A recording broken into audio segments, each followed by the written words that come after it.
で普通に喋れてるんですけど、こうやってちゃんとした動画に残すってなるとすごく緊張して言葉選ばなきゃとかいろいろ考えてて、で今回のその YouTube の内容なんですけども、私が2015年に日本を出てフィリピンに引っ越してビジネスをやってどう思ったかっていう旨を伝えたいんですけど、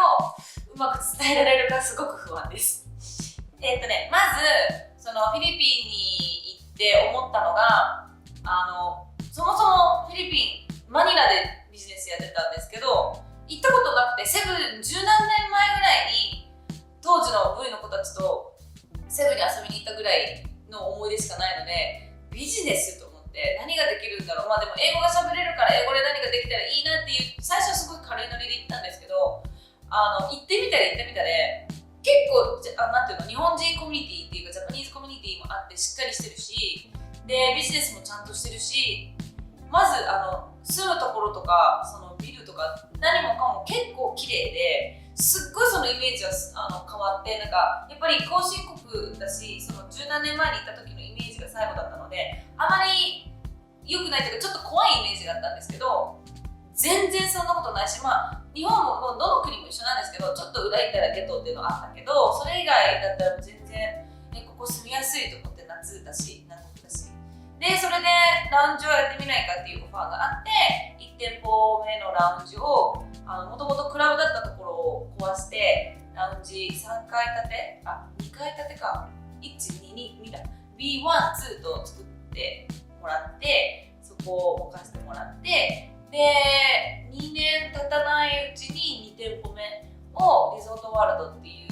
空港の目の前にあるホテルでやらせてもらってたんですけど、そのラウンジとか日本ではバーしかやったことないし、で他の国で仕事をしたって言ってもちゃんと住んで集中してやったっていうのがなくて、で最初すごい不安だったんですけども、とりあえず、小沢マリアといえば超ふっかるなので、財布とパスポートを握って自ら行って一人でどうなるんだろうと思ったんですけど、やっぱみんな結構優しくって、でそのビジネス面でいうとなんかもちろん日本人と比べちゃうとやっぱ日本の国民性はすごい優れてるっていうか、みんな行動力もすごいし頭もいいし、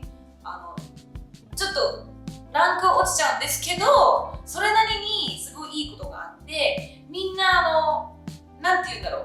う、キビキビしてないというかせっかちじゃないというか、あまり怒らない性格の人なのかな、多分フィリピン人は。だから最初それがすごく慣れなくて、なんでこれちゃんとしてくれないんだろうとか、言ったこととかなんでこう守ってくれないんだろうみたいなことを思ってたんですけど、だんだん1年経って2年経って3年経ってってなると、多分自分もすごい性格が悪くなってこう助けられたっていう部分もあって、なんて言ったらいいんだろう、このすごい大事なミーティング中だったりとか、お客さんだったりとか接待しててもみんな結構すごいフランクで本当に極力ストレスを作りたくないからみたいなことをお偉いさんが言ってきてくれたりとか、すごいなんて言ってたらコミュニケーション能力が意外とみんなしっかりしてて、すごいなと思って、その辺すごい勉強になって、私どっちかっていうと結構キビキビしてたのかな、なんかこうよく言えばしっかりしてたっていうか、こうきっちり系だったんですけど、悪く言えばそれをちょっと人に対してなんかこう重荷になったかもしれないし、そういうのを考えるとすごいフランクでいつもニコニコしてるんですよ。みんなどんなに偉くてもみんなニコニコしてるし、すっごい優しいし、レディースファーストだし、でそういうのを発見しつつビジネスやってたので、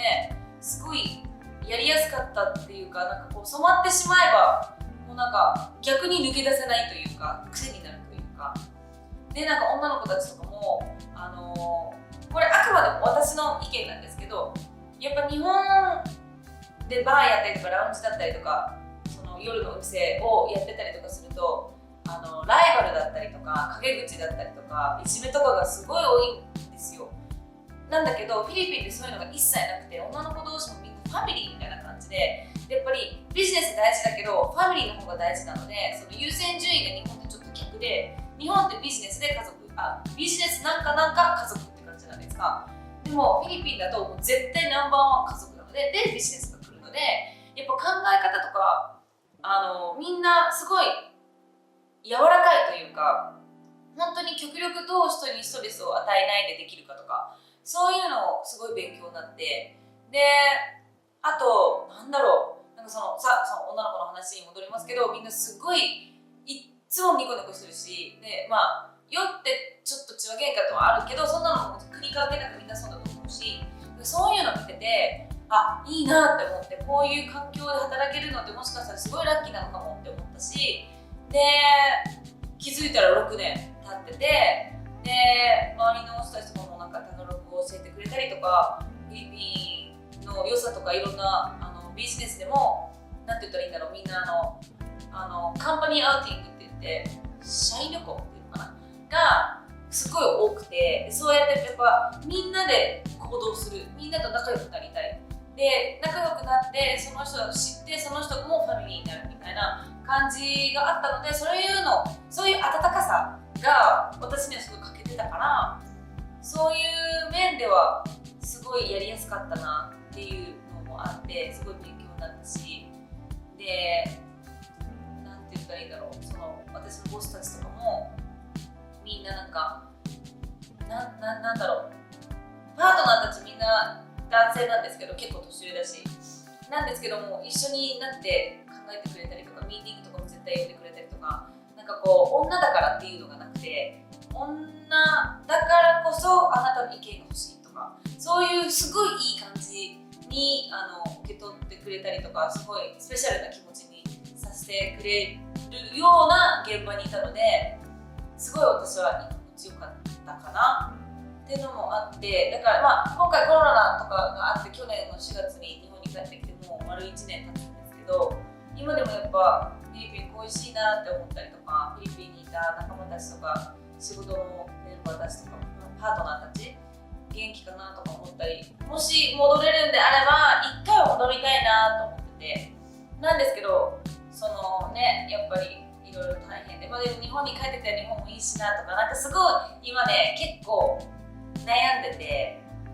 どうしようかなって感じなんですよ。拠点をどっちに置くかすごい迷うんですよね。なんですけど、せっかくフィリピンで成功したので、フィリピンまた戻りたいなって気持ちもありますし、だからすごいラウンジ次第だと思うんですけど、私のこれからの人生は。なんですけど、なんか何を言いたいかっていうと、なんかトピックちょっとずれちゃったかもしれないんですけど、思ってた以上にビジネスはしやすい。で、みんな優しい。で、現場の人間とかも一緒になって考えてくれたりとかするので、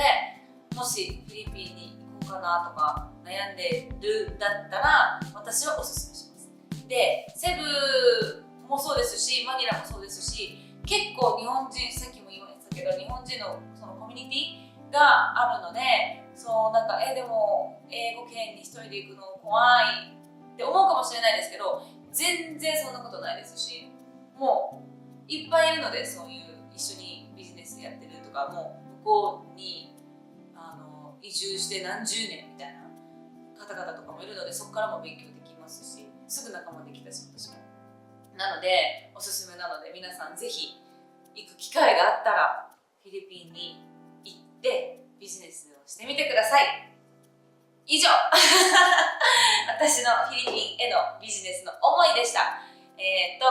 いつも英語ばっかりのあれなんですけど、久々に日本語でこうやってやるとなんかすごい、さっきからもうなんかずっと手汗がやばいんですけど